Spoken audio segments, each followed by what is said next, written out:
ਸਾਰੇ ਵਿਦਿਆਰਥੀਓ, ਅੱਜ ਆਪਾਂ ਅੰਮ੍ਰਿਤਾ ਪ੍ਰੀਤਮ ਦੀ ਆਧੁਨਿਕ ਕਾਵਿ ਵਿੱਚੋਂ ਕਵਿਤਾ ਕਰ ਰਹੇ ਹਾਂ ਤ੍ਰਿੰਜਣ ਤੇ ਅਹਿਮਦਨਾਮਾ। ਸਭੇ ਸਹੇਲੀਆਂ ਵਣ ਵਣ ਆਈਆਂ, ਸੱਜਰੇ ਸਿਰ ਗੰਧਾ, ਇੱਕ ਹੱਥ ਚਰਖਾ ਇੱਕ ਹੱਥ ਪੱਛੀ, ਇਸ ਤ੍ਰਿੰਜਣ ਦੇ ਚਾਅ।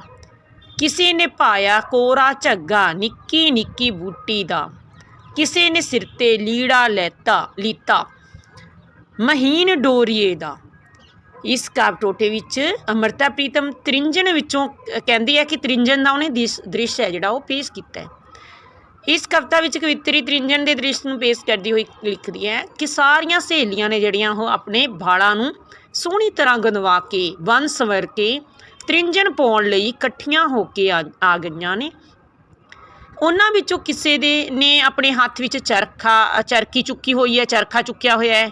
ਕਿਸੇ ਦੇ ਹੱਥ ਵਿੱਚ ਪੂਣੀਆਂ ਵਾਲਾ ਛਿੱਕੂ ਚੁੱਕਿਆ ਹੋਇਆ ਹੈ। ਕਿਸੇ ਕੁੜੀ ਨੇ ਨਿੱਕੀ ਨਿੱਕੀ ਬੂਟੀ ਦਾ ਕੋਰਾ ਭਾਵ ਨਵਾਂ ਝੱਗਾ ਪਾਇਆ ਹੋਇਆ ਹੈ ਅਤੇ ਕਿਸੇ ਨੇ ਸਿਰ ਉੱਤੇ ਬਰੀਕ ਡੋਰੀਏ ਦੀ ਚੁੰਨੀ ਜਾਂ ਦੁਪੱਟਾ ਲਿਆ ਹੋਇਆ ਹੈ।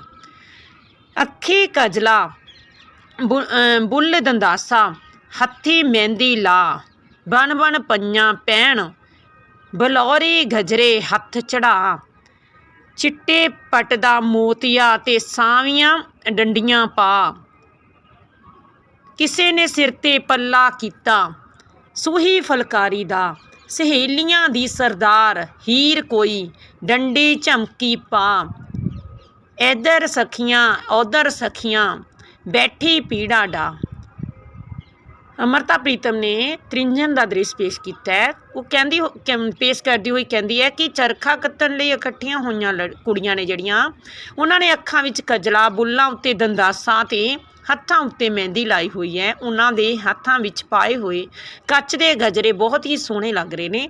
ਉਹਨਾਂ ਵਿੱਚੋਂ ਕਿਸੇ ਨੇ ਸਿਰ ਉੱਤੇ ਚਿੱਟਾ ਰੇਸ਼ਮੀ ਜਾਂ ਮੋਤੀਆ ਦੁਪੱਟਾ ਲਿਆ ਹੋਇਆ, ਕਿਸੇ ਨੇ ਕੰਨਾਂ ਵਿੱਚ ਇੱਕੋ ਜਿਹੀਆਂ ਡੰਡੀਆਂ ਪਾਈਆਂ ਹੋਈਆਂ ਨੇ, ਕਿਸੇ ਨੇ ਸਿਰ ਉੱਤੇ ਲਾਲ ਫੁਲਕਾਰੀ ਦਾ ਪੱਲਾ ਕੀਤਾ ਹੋਇਆ ਹੈ। ਇਹਨਾਂ ਤ੍ਰਿੰਜਣ ਪਾਉਣ ਲਈ ਕੁੜੀਆਂ ਜਿਹੜੀਆਂ ਨੇ ਉਹ ਇਕੱਠੀਆਂ ਹੋਈਆਂ ਉਹਨਾਂ ਦੀ ਸਰਦਾਰ ਹੈ ਜਿਹੜੀ ਉਹ ਹੀਰ ਕੁੜੀ ਡੰਡੀ ਝੁਮਕੀ ਪਾ ਕੇ ਸਾਰੀਆਂ ਸਹੇਲੀਆਂ ਦੇ ਵਿਚਾਲੇ ਚਰਖਾ ਕੱਤ ਰਹੀ ਹੈ। ਕਿਸੇ ਨੇ ਆਂਦੀ ਪੱਛੀ ਭਰ ਕੇ ਚੌਲ ਤੇ ਕਣਕ ਭੁਨਾ, ਪੱਖੜੀਆਂ ਦੇ ਬੀ ਭਨਾਏ, ਕਿਸੇ ਭੱਠੀ 'ਤੇ ਜਾ, ਕੋਈ ਲਿਆਈ ਕੁੰਗਣੀਆਂ, ਕੋਈ ਖਿੱਲਾਂ ਝੋਲੀ ਪਾ, ਕੋਈ ਲਿਆਈ ਖਿੱਲਾਂ ਛੋਲੇ, ਸੱਤੂ ਕੋਈ ਬਣਵਾ। ਕਵਿਤਰੀ ਕਹਿੰਦੀ ਹੈ ਕਿ ਇਕੱਠੀਆਂ ਹੋਈਆਂ ਕੁੜੀਆਂ ਵਿੱਚੋਂ ਕੋਈ ਕੁੜੀ ਕਣਕ ਦੇ ਅਤੇ ਚੌਲਾਂ ਨੂੰ ਭੁਨਾ ਕੇ ਉਸਦਾ ਸਿੱਕੂ ਭਰ ਕੇ ਲਿਆਈ ਹੈ, ਕੋਈ ਕੁੜੀ ਭੱਠੀ ਤੋਂ ਖਰਬੂਜਿਆਂ ਦੇ ਬੀ ਬਣਵਾ ਕੇ ਲਿਆਈ ਹੈ, ਕੋਈ ਕੁੜੀ ਕੁੰਗਣੀਆਂ ਭਾਵ ਕਣਕ ਦੇ ਦਾਣਿਆਂ ਦੀਆਂ ਜਿਹੜੀਆਂ ਬੱਕਲੀਆਂ ਨੇ ਉਹ ਲਿਆਈ ਹੈ, ਕੋਈ ਆਪਣੇ ਘਰੋਂ ਛੋਲਿਆਂ ਦੀਆਂ ਖਿੱਲਾਂ ਅਤੇ ਕੋਈ ਸੱਤੂ ਬਣਵਾ ਕੇ ਲਿਆਈਏ।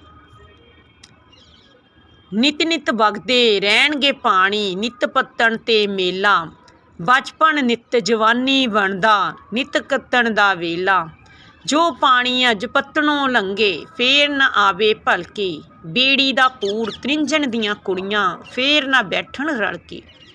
ਇਹਨਾਂ ਸਤਰਾਂ ਵਿੱਚ ਕਵਿਤਰੀ ਆਖਦੀ ਹੈ ਕਿ ਦਰਿਆਵਾਂ ਅਤੇ ਨਦੀਆਂ ਵਿੱਚ ਹਰ ਰੋਜ਼ ਪਾਣੀ ਵਗਦੇ ਰਹਿਣਗੇ ਅਤੇ ਹਰ ਰੋਜ਼ ਨਦੀਆਂ ਦਰਿਆਵਾਂ ਦੇ ਕਿਨਾਰਿਆਂ ਉੱਪਰ ਆਉਣ ਜਾਣ ਵਾਲੇ ਲੋਕਾਂ ਦਾ ਮੇਲਾ ਲੱਗਿਆ ਰਹੇਗਾ। ਹਰ ਮੁਟਿਆਰ ਬਚਪਨ ਤੋਂ ਬਾਅਦ ਜਵਾਨੀ ਵਿੱਚ ਪੈਰ ਧਰਦੀ ਹੈ ਅਤੇ ਤ੍ਰਿੰਜਣ ਵਿੱਚ ਕੱਤਣ ਦਾ ਕੰਮ ਵੀ ਇਸੇ ਤਰ੍ਹਾਂ ਹਰ ਰੋਜ਼ ਹੁੰਦਾ ਹੈ। ਪਰ ਜਿਹੜਾ ਪਾਣੀ ਹੈ ਜਿਹੜਾ ਅੱਜ ਪੱਤਣ ਭਾਵ ਦਰਿਆ ਜਾਂ ਨਦੀ ਦੇ ਕਿਨਾਰੇ ਤੋਂ ਲੰਘ ਜਾਂਦਾ ਹੈ, ਉਹ ਮੁੜ ਕਦੇ ਵੀ ਵਾਪਸ ਨਹੀਂ ਆਉਂਦਾ। ਇਸੇ ਤਰ੍ਹਾਂ ਹੀ ਬੇੜੀ ਦੇ ਪੂਰ ਵਿੱਚ ਜਿਹੜੇ ਮੁਸਾਫਰ ਅੱਜ ਇਕੱਠੇ ਹੋਏ ਹਨ ਉਹ ਫਿਰ ਦੁਬਾਰਾ ਕਦੇ ਵੀ ਇਕੱਠੇ ਨਹੀਂ ਹੁੰਦੇ। ਇਸੇ ਤਰ੍ਹਾਂ ਤ੍ਰਿੰਜਣ ਵਿੱਚ ਰਲ ਮਿਲ ਕੇ ਇਕੱਠੀਆਂ ਬਹਿ ਕੇ ਚਰਖਾ ਕੱਤਦੀਆਂ ਕੁੜੀਆਂ ਵਿਆਹੀਆਂ ਜਾਣ ਮਗਰੋਂ ਮੁੜ ਇਕੱਠੀਆਂ ਹੋ ਕੇ ਕਦੇ ਨਹੀਂ ਬੈਠਦੀਆਂ।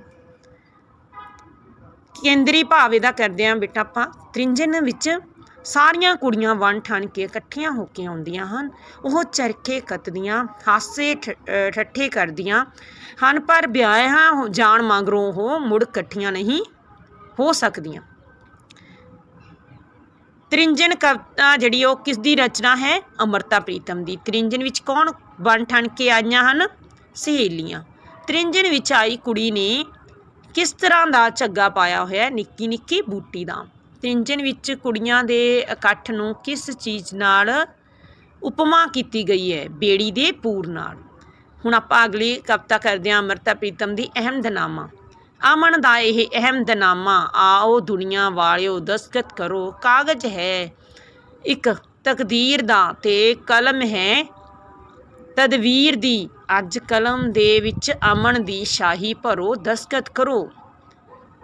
ਇਹਨਾਂ ਸਤਰਾਂ ਵਿੱਚ ਅੰਮ੍ਰਿਤਾ ਪ੍ਰੀਤਮ ਅਹਿਮਦਨਾਮਾ ਵਿੱਚ ਕਹਿੰਦੀ ਹੈ ਕਿ ਜਿਹੜੀ ਸਿਆਸੀ ਅਤੇ ਧਾਰਮਿਕ ਆਗੂਆਂ, ਕਲਾਕਾਰਾਂ, ਲਿਖਾਰੀਆਂ ਅਤੇ ਪ੍ਰੇਮੀਆਂ ਅਤੇ ਫਿਲਾਸਫਰਾਂ ਨੂੰ ਸੰਸਾਰ ਅਮਨ ਦੇ ਪ੍ਰਤਿੱਗਿਆ ਪੱਤਰ ਉੱਤੇ ਦਸਤਖਤ ਕਰਨ ਦਾ ਹੋਕਾ ਦਿੰਦੀ ਹੈ, ਤਾਂ ਜੋ ਸੰਸਾਰ ਵਿੱਚ ਜਿਹੜੇ ਨਫ਼ਰਤ ਦਾ ਹਨੇਰਾ ਹੈ ਉਹ ਦੂਰ ਹੋ ਜਾਵੇਗਾ ਅਤੇ ਮਨੁੱਖਤਾ ਦਾ ਨਾਸ਼ ਕਰਨ ਵਾਲੀ ਸੰਸਾਰ ਜੰਗ ਫਿਰ ਮੁੜ ਕੇ ਕਦੀ ਵੀ ਨਾ ਛਿੜੇ।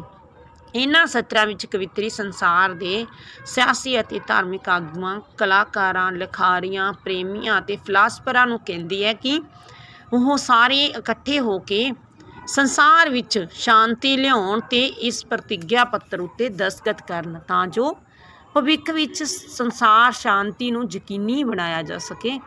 ਉਹਨਾਂ ਦੇ ਸਾਹਮਣੇ ਉਹਨਾਂ ਦੇ ਭਵਿੱਖ ਦੀ ਕਿਸਮਤ ਦਾ ਕਾਗਜ਼ ਪਿਆ ਹੈ ਅਤੇ ਉਹਨਾਂ ਦੇ ਹੱਥ ਵਿੱਚ ਆਉਣ ਵਾਲੇ ਸਮੇਂ ਦੇ ਖਤਰਿਆਂ ਨੂੰ ਟਾਲਣ ਵਾਲੀ ਕਲਮ ਹੈ। ਉਹ ਆਪਣੀ ਇਸ ਕਲਮ ਦੇ ਵਿੱਚ ਅਮਨ ਦੀ ਸ਼ਾਹੀ ਭਰ ਕੇ ਇਸ ਪ੍ਰਤਿੱਗਿਆ ਪੱਤਰ ਉੱਤੇ ਦਸਤਖਤ ਕਰਨ।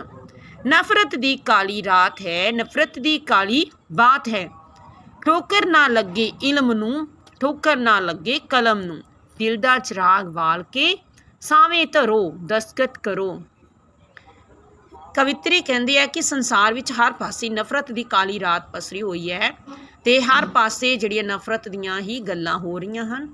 ਉਹ ਸੰਸਾਰ ਦੇ ਆਗੂਆਂ, ਕਲਾਕਾਰਾਂ, ਵਿਦਵਾਨਾਂ, ਲਿਖਾਰੀਆਂ ਅਤੇ ਫਿਲਾਸਫਰਾਂ ਨੂੰ ਖਬਰਦਾਰ ਹੋਣ ਲਈ ਕਹਿੰਦੀ ਹੈ, ਤਾਂ ਜੋ ਸੰਸਾਰ ਵਿੱਚ ਪਿਆਰ ਫੈਲਾਉਣ ਵਾਲੀ ਕਲਮ ਅਤੇ ਪਿਆਰ ਦਾ ਪਸਾਰ ਕਰਨ ਵਾਲੇ ਜਿਹੜੇ ਲਿਖਾਰੀਆਂ ਨੂੰ ਨੁਕਸਾਨ ਪਹੁੰਚਾਉਣ ਵਾਲੀ ਕੋਈ ਵੀ ਗੱਲ ਨਾ ਹੋਵੇ। ਤੁਸੀਂ ਦਿਲ ਦੇ ਦੀਵੇ ਬਾਲ ਕੇ ਰੋਸ਼ਨੀ ਕਰਨ ਲਈ ਸਾਹਮਣੇ ਰੱਖੋ ਅਤੇ ਤਾਂ ਜੋ ਸਭ ਨੂੰ ਇਸ ਦੀ ਮਹਾਨਤਾ ਸਮਝ ਆ ਸਕੇ। ਇਸ ਲਈ ਤੁਸੀਂ ਸਾਰੇ ਮਿਲ ਕੇ ਸੰਸਾਰ ਸ਼ਾਂਤੀ ਦੇ ਪ੍ਰਤਿੱਗਿਆ ਪੱਤਰ ਉੱਤੇ ਦਸਤਖਤ ਕਰੋ। ਆਵੋ ਕੀ ਜਿੰਦਾਂ ਮਹਿੰਗੀਆਂ, ਆਵੋ ਕੀ ਮੌਤਾਂ ਸਸਤੀਆਂ। ਓਏ ਹੁਸਨ ਦੇ ਵੰਜਾਰਿਓ, ਓਏ ਹੁਨਰ ਦੇ ਵੰਜਾਰਿਓ। ਅੱਜ ਆਪਣੇ ਆਪਣੇ ਇਸ਼ਕ ਨੂੰ ਜਾਮਣ ਧਰੋ ਦਸਤਖਤ ਕਰੋ। ਬਰਕਤ ਤੇਰੀ ਆਵਾਜ਼ ਦੀ, ਬਰਕਤ ਮੇਰੀ ਆਵਾਜ਼ ਦੀ, ਤੇ ਬੂੰਦ ਬੂੰਦ ਜੋੜ ਕੇ ਸਾਗਰ ਭਰੋ ਦਸਤਖਤ ਕਰੋ। ਇਹਨਾਂ ਸਤਰਾਂ ਵਿੱਚ ਕਵਿੱਤਰੀ ਸੰਸਾਰ ਭਰ ਦੇ ਰਾਜਨੀਤਿਕ ਅਤੇ ਧਾਰਮਿਕ ਕਲਾਕਾਰਾਂ, ਧਾਰਮਿਕ ਆਗੂਆਂ, ਕਲਾਕਾਰਾਂ, ਵਿਦਵਾਨਾਂ ਅਤੇ ਫਿਲਾਸਫਰਾਂ ਨੂੰ ਕਹਿੰਦੀ ਹੈ ਕਿ ਉਹਨਾਂ ਨੂੰ ਇਹ ਕੰਮ ਇਸ ਲਈ ਕਰਨਾ ਚਾਹੀਦਾ ਹੈ ਕਿਉਂਕਿ ਮਨੁੱਖੀ ਜ਼ਿੰਦਗੀਆਂ ਬਹੁਤ ਮਹਿੰਗੀਆਂ ਹਨ, ਪਰ ਜੰਗ ਅਤੇ ਨਫ਼ਰਤ ਨੂੰ ਫੈਲਾਉਣ ਵਾਲੀ ਮੌਤ ਨੂੰ ਸਸਤੀ ਬਣਾ ਕੇ ਮਨੁੱਖਤਾ ਨੂੰ ਖਤਮ ਕਰ ਦਿੰਦੇ ਹਨ।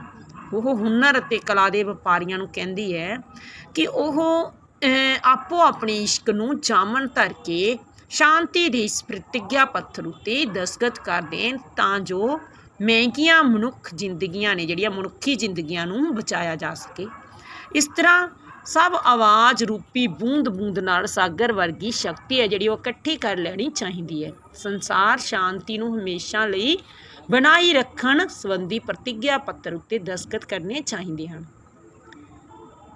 ਦੀਨਾਂ ਇਮਾਨਾਂ ਵਾਲਿਓ ਦਸਤਖਤ ਕਰੋ, ਦੋਹਾਂ ਜਹਾਨਾਂ ਵਾਲਿਓ ਦਸਤਖਤ ਕਰੋ, ਨਿਯਮਾਂ ਤੇ ਧਰਮਾਂ ਵਾਲਿਓ ਦਸਤਖਤ ਕਰੋ, ਬੇਆਓ ਕਰਮਾਂ ਵਾਲਿਓ ਦਸਤਖਤ ਕਰੋ। ਇਹਨਾਂ ਸਤਰਾਂ ਵਿੱਚ ਕਵਿੱਤਰੀ ਕਹਿੰਦੀ ਹੈ ਕਿ ਸ਼ਾਂਤੀ ਦੇ ਪ੍ਰਤਿੱਗਿਆ ਪੱਤਰ 'ਤੇ ਦਸਤਖਤ ਕਰਨ ਦਾ ਸੱਦਾ ਦਿੰਦੀ ਹੋਈ ਦੀਨਾਂ ਧਰਮ ਵਾਲਿਆਂ ਨੂੰ, ਵਿਰੋਧੀ ਸੰਸਾਰ ਸ਼ਕਤੀਆਂ ਅਤੇ ਨਿਯਮਾਂ ਵਾਲਿਆਂ ਨੂੰ ਕਹਿੰਦੀ ਹੈ ਕਿ ਆਓ ਭਾਗਾਂ ਵਾਲਿਓ ਸੰਸਾਰ ਸ਼ਾਂਤੀ ਦੇ ਪ੍ਰਤਿੱਗਿਆ ਪੱਤਰ ਉੱਤੇ ਦਸਤਖਤ ਕਰੋ ਅਤੇ ਆਪਣਾ ਫਰਜ਼ ਨਿਭਾਓ।